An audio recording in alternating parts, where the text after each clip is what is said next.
அடுத்த டைம் சக்கரவள்ளி கிழங்கு வாங்குனீங்கன்னா மிஸ் பண்ணாமல் இந்த ரெசிபியை கண்டிப்பாக ட்ரை பண்ணி பாருங்கள். அசோகா அல்வா டேஸ்ட்டில் சக்கரவள்ளி கிழங்கு வச்சு சூப்பர் அண்ட் ஹெல்த்தியான ஒரு அல்வா ரெசிபி பண்ணலாம் வாங்க. வாயில் வச்சதும் சட்டுன்னு கரையிற மாதிரி ஸ்மூத்தான டெக்ஸ்சரில் எப்படி பண்ணுறதுன்னு பார்க்குறதுக்கு வீடியோவை ஸ்கிப் பண்ணாமல் எண்டு வரைக்கும் பாருங்கள். வெல்கம் டு சன்விகா சமையலறை. வீடியோக்குள்ளே போகிறதுக்கு முன்னாடி நம்ம சேனலை ஃபஸ்ட் டைம் பார்க்குறீங்கன்னா சப்ஸ்கிரைப் பண்ணிக்கோங்க. கூடவே இருக்க பெல் ஐக்கானை கிளிக் பண்ணி ஆல் ஆப்ஷனை செலக்ட் பண்ணிக்கோங்க. ரெசிபி எப்படி செய்யுதுன்னு பார்த்துடலாம். ஒரு இட்லி பிளேட்டில் 250 கிராம் அளவுள்ள சக்கரவள்ளி கிழங்கை வாஷ் பண்ணி சேர்த்துக்கலாம். இதை ஒரு 10 நிமிஷத்துக்கு ஆவியில் வேக வச்சு எடுத்துக்கோங்க.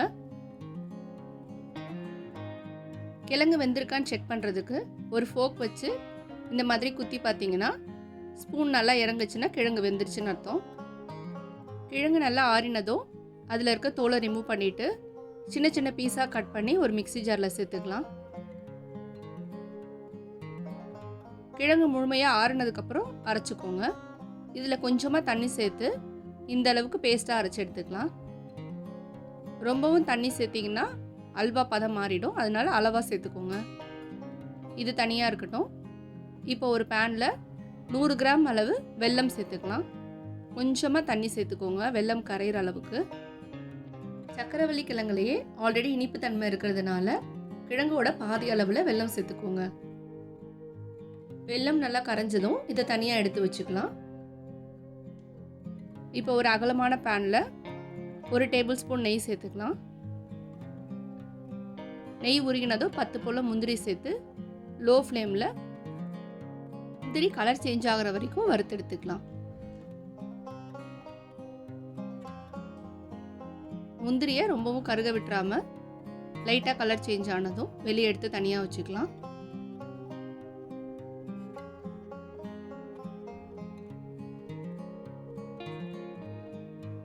இப்போ அதே நெய்யில் 1.5 டேபிள் ஸ்பூன் அளவுக்கு கோதுமை மாவு சேர்த்துக்கலாம். கோதுமை மாவோட பச்சை வாசனை போகிற வரைக்கும் ஒரு 2 நிமிஷம் அந்த நெய்யிலே ஃப்ரை பண்ணி கொடுங்க. ஒரு தடவை மிக்ஸ் பண்ணிவிட்டு மறுபடியும் 1/2 டீஸ்பூன் நெய் சேர்த்து இந்த கன்சிஸ்டன்சிக்கு கொண்டு வந்துடுங்க. இப்போது அரைச்சி வச்ச சக்கரவள்ளி கிழங்கு பேஸ்ட்டை உள்ளே சேர்த்துக்கலாம். கிழங்கு பேஸ்ட்டு சேர்க்கும் போது கொஞ்சம் கெட்டியாக இருக்க மாதிரி தான் இருக்கும். இப்போ இதை கோதுமை மாவு கலவையில் நல்லா ஒன்று சேர்ந்து வரா மாதிரி ஒரு 2 நிமிஷம் மிக்ஸ் பண்ணி எடுத்துக்கலாம். இந்த அளவுக்கு ரெண்டும் பைண்ட் ஆனதும் ரெடி பண்ணி வச்சிருக்க வெள்ளை கரைசலை வடிகட்டி சேர்த்துக்கலாம். ஸ்டவ்வை கம்ப்ளீட்டாக மீடியம் ஃப்ளேமில் வச்சுக்கோங்க.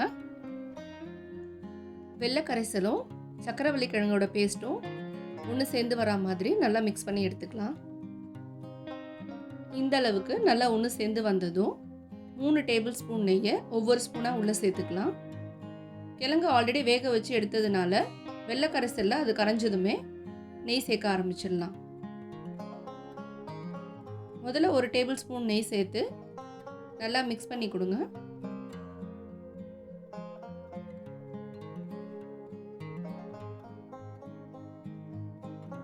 இந்த நெய் முழுமையாக கரைஞ்சி வர அளவுக்கு நல்லா மிக்ஸ் பண்ணி எடுத்துக்கலாம்.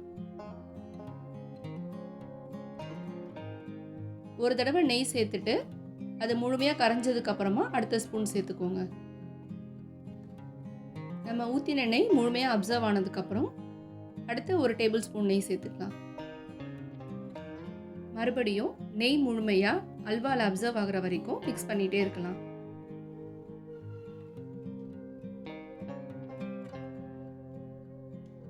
நெய் சேர்க்க ஆரம்பித்ததுலேருந்து கைவிடாமல் கிளறிட்டே இருந்தீங்கன்னா தான் அல்வா எங்கேயும் கெட்டிப்படாமல் ஸ்மூத்தான கன்சிஸ்டன்சியில் இருக்கும்.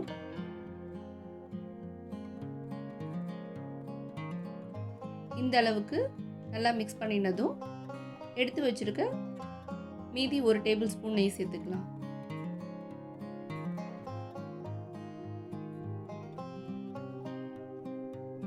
இதையும் கைவிடாமல் கிளறிட்டே இருங்க.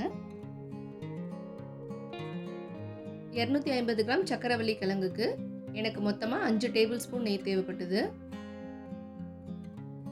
எடுத்து வச்சிருக்க நெய்யெல்லாம் சேர்த்து அல்வாவில் முழுமையாக அப்சர்வ் ஆனதும் ஒரு 5லேருந்து 10 நிமிஷம் கைவிடாமல் கிளறிட்டே இருந்தீங்கன்னா அப்சர்வ் ஆன நெய்யெல்லாம் கொஞ்சம் கொஞ்சமாக பிரிஞ்சு வர ஆரம்பிக்கும். அதுதான் அல்வாவுக்கு கரெக்டான பதம். அது வரைக்கும் கைவிடாமல் கிளறிட்டே இருங்க. பாருங்கள், நம்ம ஊற்றின நெய்யெல்லாம் கொஞ்சம் கொஞ்சமாக பிரிஞ்சு வர ஆரம்பிக்குது.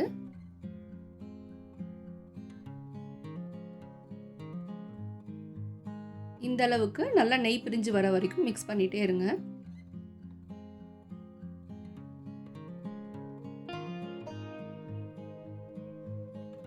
பேன்லேருந்து ஒட்டாமல் நல்லா பிரிஞ்சு வந்ததும்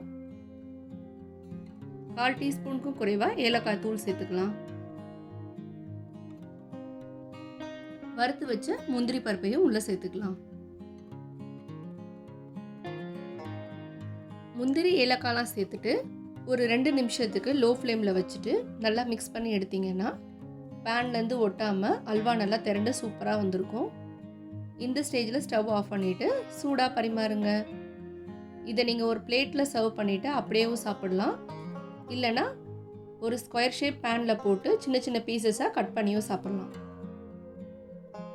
அல்வாவை பிளேட்டுக்கு மாற்றும் போது எந்த அளவுக்கு பேனில் ஒட்டாமல் நல்லா ஸ்மூத்தாக விழுகுது பாருங்கள். சக்கரவள்ளி கிழங்க என்ன மாதிரி செஞ்சு கொடுத்தாலும் சாப்பிட பிடிக்காதவங்க கூட இந்த மாதிரி ஒரு முறை செஞ்சு கொடுத்து பாருங்கள். இதுக்கப்புறம் அல்வா ரெசிபினாலே நீங்கள் சக்கரவள்ளி கிழங்குல தான் கண்டிப்பாக ட்ரை பண்ணுவீங்க.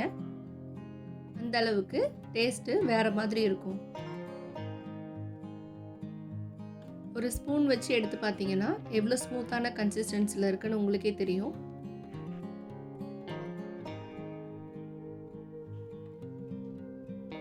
இது போல் இன்ட்ரெஸ்டிங் அண்ட் ஈஸியான ரெசிபீஸ்லாம் பார்க்குறதுக்கு நம்ம சேனலை மறக்காமல் சப்ஸ்கிரைப் பண்ணிக்கோங்க.